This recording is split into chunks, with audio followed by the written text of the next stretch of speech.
chegámos a casa e realmente tínhamos uma salazinha que estava tudo tombado, não estava nada partido, não estava nada estragado, estava tudo fora do sítio, tudo virado, os candeeiros caídos, livros acho que no meio do chão, umas garrafas temos lá tombadas, umas estátuas, estava tudo caído, não estava quase nada de pé.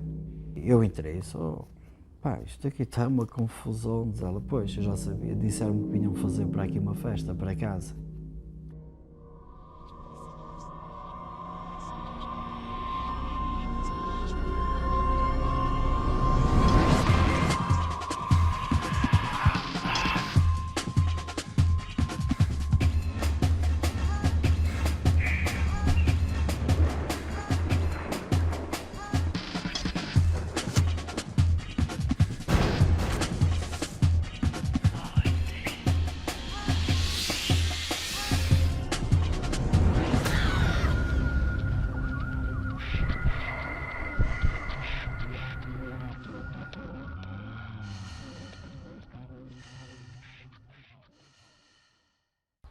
O que é que define uma pessoa como normal?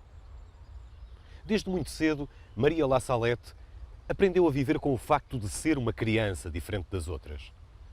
Letinha, como gosta que lhe chamem, não brincava com as outras crianças e mal falava com as pessoas. Os pais, que não gostavam de ver a criança isolar-se, tentaram ajudá-la. Mas Letinha não precisava de ser tratada. Precisava de ser aceita. Lembro-me de quando tinha uns 5, 6 anos, de estar num quintal e um dia de inverno que era muito frio e eu fui para o meio do quintal, senti um calor muito grande num dia que estava a nevar, um calor muito grande, tirei a camisola, fiquei em tronco nu, olhei para cima, fui invadida por uma luz, por um calor. Lembro-me de ter ouvido uma voz, mas nessa altura ainda não tinha visto nada. Depois, uns dias mais tarde, na casa da minha avó, no corredor, que ainda hoje quando entro lá isso me impressiona, lembro-me de ver ao fundo do corredor uns seres pequeninos vestidos de vermelho, como se estivessem todos a dançar aos pulos. Assustei-me e depois daí essas visitas dos seres foram uma constante. Estava a dormir e de repente começava aos gritos e dizia que estava uma pessoa na janela ou que estava uma pessoa numa parede ou qualquer coisa e quando começava aos gritos eu punha-me a pé, corria ao quarto ver o que se passava e ela ainda estava naquele alvoroço todo, ou sentada ou já de pé ou sentada até no chão, mas sempre a dormir. E então, passado um pouco, acordava, eu perguntava o que é que se passou, essa não é nada, não é nada. E deitava-se e ficava naquele preciso momento, ficava ali a dormir logo outra vez.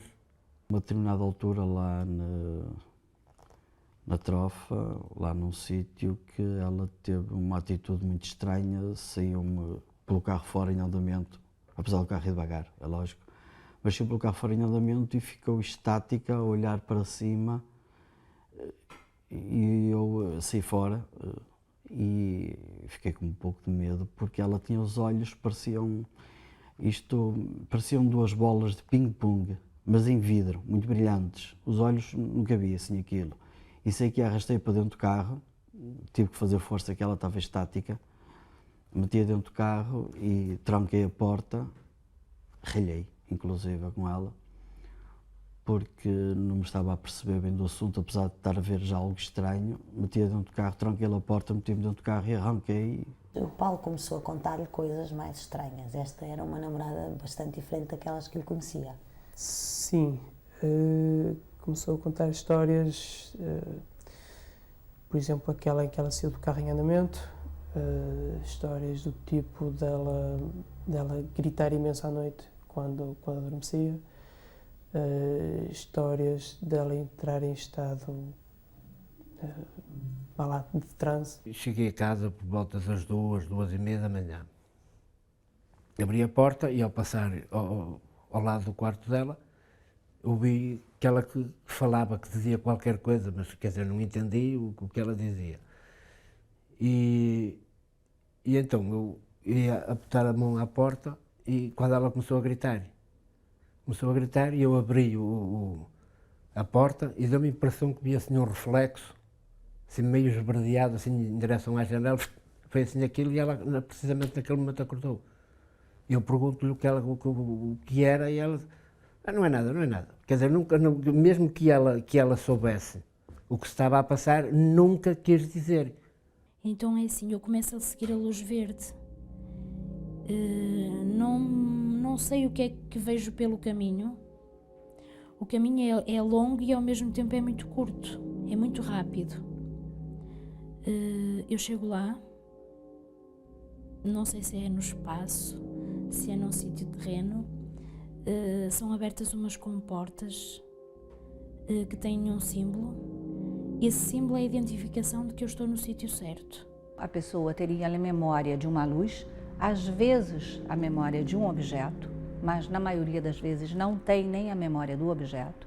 É de uma luz muito forte que de repente aparece, ou num sonho, ou dormindo, ou acordada, ou numa estrada, e é a sensação de ser sugada por essa luz. Pois é isso, essa porta é assim, eu entro sem entrar porque a porta não há uma porta que abre. Eu sei que ali é o sítio que eu tenho que entrar para ir até lá dentro, para percorrer um corredor que não percorro. O corredor é que me percorre a mim. O corredor é que me transporta. Eu não abro a porta, ela é que se abre, mas não é uma porta. Ela abre, mas não abre. Porque é difícil de explicar como é que as coisas passam lá, que se passam lá. É assim, lá é uma coisa muito engraçada que é pena aqui não haver. Lá é assim, eu quero, já está. Eu quero, tenho. Todas as opiniões que eu vou dar são opiniões que têm a ver com a minha formação médico-psiquiátrica e com a maneira como eu olho para uma qualquer história que me é contada com estas características. O facto de haver descrições de visões ou de cenas fantásticas que acontecem enquanto o indivíduo está a dormir pode ser enquadrável nos sonhos vívidos que habitualmente acontecem numa fase particular do sono, a que nós chamamos de sono REM, que é uma fase de sono menos profunda. E os sonhos que existem nessa fase são vívidos e são relembrados quando acordamos. Recordo-me de que, por exemplo, à meia da noite, ela por vezes sai pela cama fora, não tenho a percepção das coisas. Agora acho engraçado que ela sai quase que a correr. E acho muito engraçado, ela vai quase que a correr e não se esbarra em nada. Dificilmente aquilo, eu acho que é impossível. Isso nós chamamos sonambulismo e está descrito, é uma alteração, uma perturbação do sono que acontece com frequência e que aparece na classificação internacional das perturbações do sono. Ela entrou nesse sono muito pesado, passado um pouco de tempo começou a movimentar-se, começou a dizer muito devagar, vem uma luz, está uma luz a entrar pela janela, vem a luz está aqui à minha beira, e então levanta-se e começou a dizer, está aqui a luz está aqui ao meu lado, está aqui a luz ao meu lado.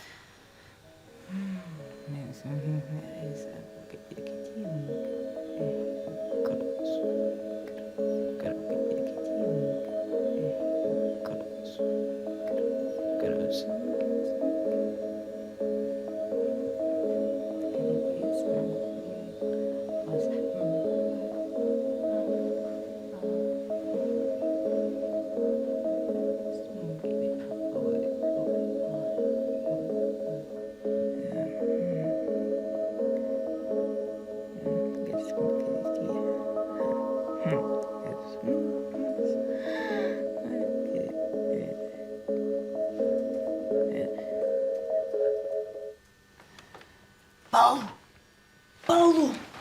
Está ali a luz!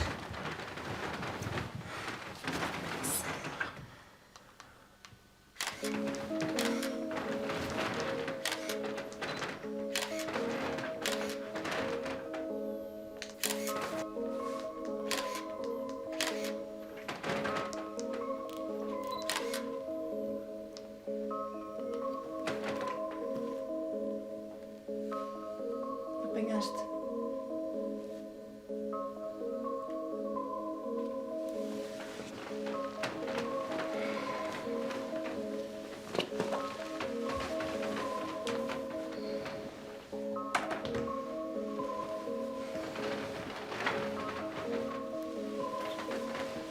A determinada altura tentei registar essa luz e consegui registá-la.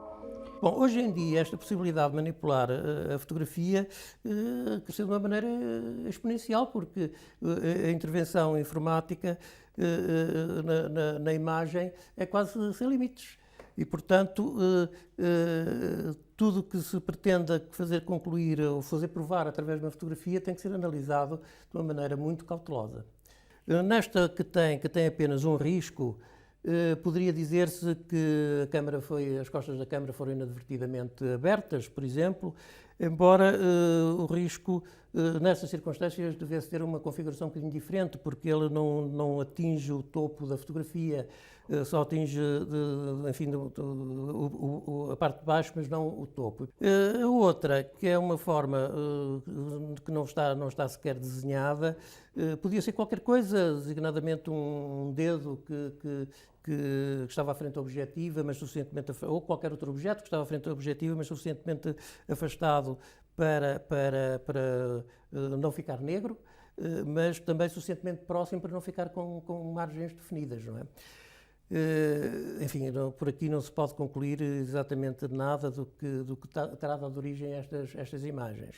Maria La Salette sabe perfeitamente que é uma pessoa diferente das outras. E sabe também que aquilo que diz pode fazer com que as outras pessoas achem que ela é uma mulher desequilibrada.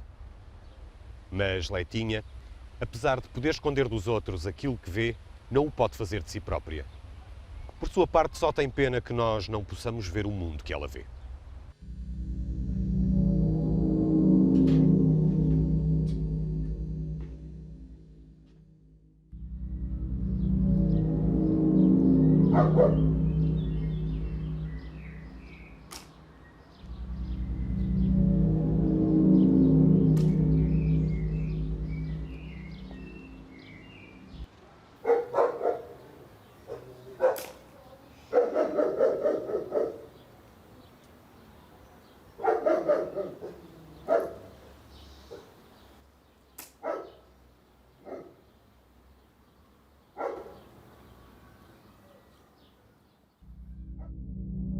Amanhã vai haver outro. Outro tremor de terra? Aonde? Não sei, não disseram. Assim é pena. Não podemos fazer nada. Pois, mas os cães não disseram. Nunca dizem.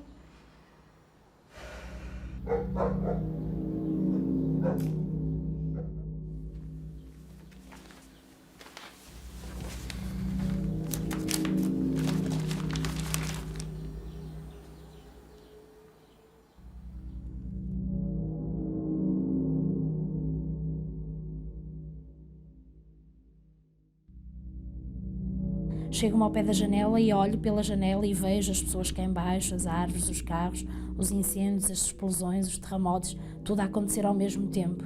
É uma experiência incrível. Nunca vê uma porta de passagem para dentro do local. Ela, quando se vê, já se vê dentro de um local iluminado. É sempre uma luz difusa, que ela não sabe de onde sai.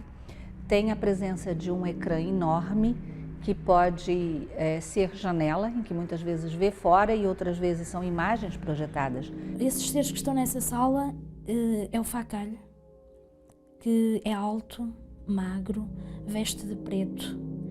Tem um triângulo desenhado no fato, com um capa no meio. Tem cabelo, mas não é cabelo. Tem uns olhos ovais, muito expressivo. Tem um rosto muito doce. E assim, o Facalho às vezes não precisa de falar para mim, para me dizer aquilo que quer dizer. É assim, às vezes ele olha para mim de uma determinada maneira, eu já sei se ele me está a repreender, se me está a enaltecer, se me está a fazer uma chamada de atenção. É um ser que me acompanha para todo lado, mesmo lá dentro. ele acompanha-me para todo lado. A partir dos relatos das pessoas, na ufologia mundial, quer dizer, dentro do estudo geral, né, já existe a tipologia clássica dentro da ufologia. Tem uma outra classificação de um outro ser que é muito visto, que é o chamado ser beta, né, que é tipo humano, são muito altos também, geralmente de 1,80 m a 2 metros. Eles têm os cabelos escuros, curtos e vestem uma roupa como que uma roupa de mergulhador colante negra, né? E são os beta. Tem os cinzentos, né, que são conhecidos como greys, né, que são esses baixinhos, com as cabeças bem grandes, esses olhos pretos muito grandes, os queixos afilados, quase sem nariz, quase sem boca, né, e que, de um modo geral, são os que fazem esse trabalho técnico dentro do fenômeno da abdução, que podem ser seres ou podem ser robôs biológicos, não sabemos exatamente. Depois há outra sala, que é a sala que eu chamo a Sala dos de Branco, onde existem 12 seres, todos vestidos de branco, que estão numa mesa redonda de cristal, com um cristal, um foco de luz, que é um cristal que vai em direção a um teto que não existe. É como se o corpo deles fosse algo que flutua, uma coisa muito leve, que não tem, é como se não tivessem corpo, não tivessem peso. É uma coisa tão leve que só de olhar para eles, o meu próprio corpo é invadido por uma leveza e uma frescura, uma coisa incrível. Usam um capuz na cabeça, também branco, têm uns rostos muito brancos e então estão sempre curvados com a cabeça, nunca olham diretamente, curvam a cabeça. Há, de facto, aqui uma possibilidade de fazer uma leitura do que é descrito à luz da psicopatologia e à luz das alterações da percepção. Assim chamamos nós às alucinações ou às ilusões, mas neste caso, em particular, podíamos pensar que estávamos perante perante sintomatologia alucinatória. Ela, de repente, desliga-se da conversa, pronto, fica bastante sonolenta, encosta-se, acaba por nos responder mais por responder e não tanto por continuar interessada na conversa. É quase que uma situação de omnipresença, da impressão que ela que está no outro lado qualquer. Também essa descrição de fenómenos de sonolência diurna ou em contextos sociais não habituais pode ser entendida como uma alteração do normal ciclo sono-vigília e uma necessidade de sono compensadora, por perturbação do habitual, da habitual ciclicidade do sono noturno. Para mim, eu achava que tinha sempre noites tranquilas. Acontece que de manhã acordava sempre muitíssimo cansada.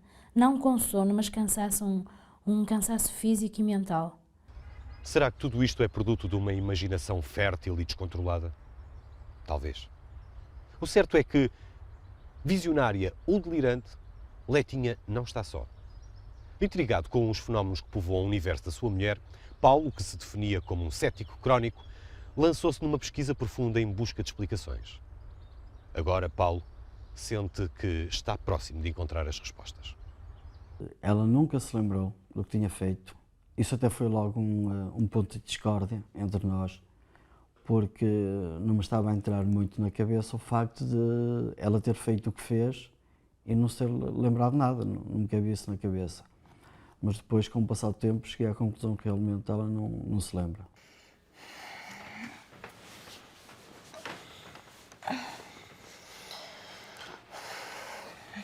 Filha, não podes chegar-te para lá. Não posso. O Dom Bosco veio cá dormir.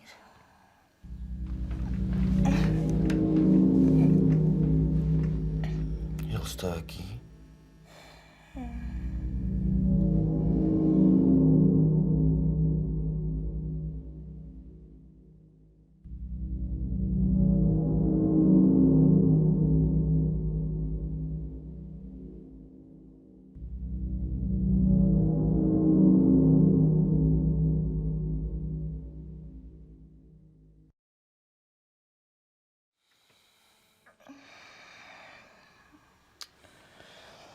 Pois.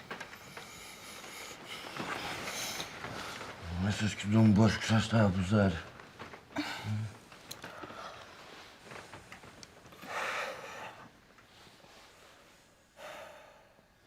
Foi com muito medo que ele começou a falar, começou com conversas de que a Letinha entrava em transe, que tinha conversas com Dom Bosco. Existe um ser que é o Dom Bosco, que tem um sentido de humor fantástico. E a função do Dom Bosco é essa, é supervisionar o que se passa da janela na bola azul, informar o facalhe, receber os seres que chegam lá, quer seja para receber instrução, para receber tratamentos que nós aqui chamamos médicos. Lá são tratamentos de DNA. Esses exames são psicológicos, são físicos, que são retirados óvulos das mulheres e espermas dos homens, muitas vezes amostras de pele e outras vezes a sensação de que passam por algum tipo de operação em que é implantado algum tipo de aparato. Eles são seres maravilhosos e que não fazem mal a ninguém. Se me for permitido descrever uma das salas que eu acho mais fascinante, que é a sala onde tem cápsulas, umas cápsulas de vidro com luzinhas verdes, onde dentro tem pessoas e seres. Dessas pessoas são extraídos líquidos, sem ferir, como se aqui na Terra eu dizia que era ir ao laboratório de análises fazer umas análises ao sangue. A convicção com que tudo isto é contado também pode ser pensada, à luz da psicopatologia, como uma alteração do pensamento, alteração do conteúdo do pensamento, a que nós chamamos delírio ou ideia delirante, que de facto uma das características que tem é ser uma crença inabalável. Não há maneira, a argumentação lógica não cede, não há possibilidade de quem está de fora contrariar a convicção absoluta daquela ideia. Ultimamente, a Universidade de Harvard fez um outro grande estudo sobre toda essa parte psicopatológica e uma coisa ficou comprovada, eles não têm, em relação à população em geral, nenhum desvio psicopatológico. Eles têm consequências, as chamadas não só ficam com sintomas, como consequências ou efeitos de terem passado pela experiência. Eu gostava de compreender também isso, não é? Porque pronto, ela fala, mas ela está na situação e eu compreendo, para ela até por vezes é difícil explicar as coisas. É difícil de explicar, eu entendo. Às vezes a gente entra assim um bocado em divergência porque ela tem um bocado de dificuldade em explicar aquilo e eu tenho muita dificuldade em compreender. E é assim, o meu marido às vezes perde a paciência porque eu não me consigo expressar bem e ele se calhar quer saber demais. Não entende que às vezes eu não posso explicar, não sei explicar. Porque assim, a minha é mais difícil. Pronto, é difícil explicar, mas não é. É assim, é tudo muito natural para mim, o que se passa do lado de lá. Às vezes é mais difícil eu explicar as minhas reações aqui, as das pessoas, porque é que elas agem. Isso é que é difícil de entender. Porque é que o ser humano reage assim, não consigo entender. Lá é muito fácil, não é?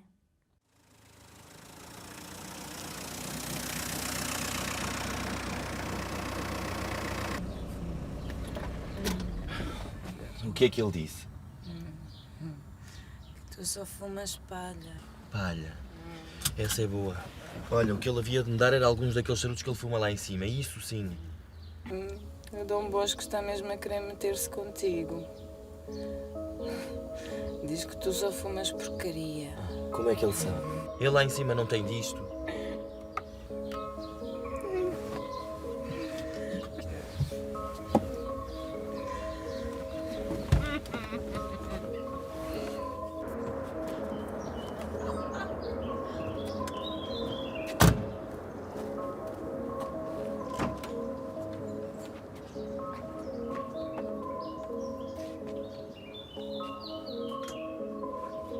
Apareceram charutos na mala do carro, em montes de sítios. E o meu marido muitas vezes ia ter comigo e eu telefonava-lhe da trofa a dizer: então já vens bem acompanhado, olha que o Dom Bosco vem contigo. E o meu marido, já incomodado porque dentro do carro era um cheiro a charuto, Às vezes até me ligava pelo caminho e dizia, olha, o Dom Bosco vai comigo para a trofa. Eu disse, vai. Dizia ele, fogo, é que aqui dentro do carro está um cheiro a charuto. Tentei sempre arranjar uma justificação para todas as situações que se me depararam ou que me contaram. O que é certo é que muitas vezes com ela não consegui arranjar isso e acabei por ter que aceitar que de facto aquelas coisas me ultrapassavam e que não tinha conhecimento suficiente para lidar com elas. Eu penso que haja muitas coisas que não sejam muito compreensíveis para o nosso entendimento e que há pessoas que são mais perspicazes e que são mais aptas a determinadas situações do que outras. E a Letinha será um caso desses. Existe uma coisa que é muito difícil, é chegarmos a uma conclusão do que é o fenômeno, tá? Nós sabemos que existem padrões, quer dizer, a consistência dos relatos, seja de contato ou seja de abdução, né, nos levou a poder fazer classificações, né, porque se repete no mundo inteiro. Então, um fenômeno que se repete no mundo inteiro, no mínimo, nós temos que estudá-lo. Por definição, os sonhos são exatamente experiências que acontecem durante o sono e que são relembradas no estado de vigília, sobretudo se existirem em determinadas fases do nosso sono, e que podem ser experiências absolutamente fantásticas, comparáveis a estas que estão a ser descritas. É uma leitura possível. O que é que define uma pessoa normal? A pergunta faz sentido. Como é possível explicar o que Letinha vê e experimenta? Se calhar não podemos. Tal como não podemos explicar a dedicação com que Paulo acompanha, aceita e apoia a sua mulher. Há coisas que não conseguimos explicar, porque são provas de amor. Mas, se por um momento nós dermos o benefício da dúvida, se nós aceitarmos a mera possibilidade de Letinha ter razão, então vamos chegar à conclusão que o mundo é um local ainda mais misterioso e divertido do que aquilo que pensávamos. É muito complicado eu ver aquilo que os outros não veem. Eu e o meu marido temos muitas discussões, porque ele pergunta-me como é que é o facalho? E eu explico, mas ele não entende. Como é que é o sítio onde tu vais? Eu explico, mas ele não entende. Mas o que é que o facalho quis dizer com isto que te disse? Eu explico, mas ele não entende. E pronto, e assim às vezes até converso com o facalho sobre isso e ele diz, deixa lá, não ligues, porque essas coisas passam e ele nunca vai entender, nem nunca ninguém vai entender. Como ela é a mulher com quem eu vivo, que eu amo e pronto, à partida tenho que tentar entender o que é que se passa com ela e isso faz com que eu tente estudar isso e tente saber mais ou menos o que se está a passar com ela, o que é isso que se passa. Eu amo imenso o meu marido. Eu estou ligada a ele como a nenhuma outra coisa na vida e ao mesmo tempo tenho uma pena imensa dele, porque ele quer me ajudar o mais que pode e não consegue.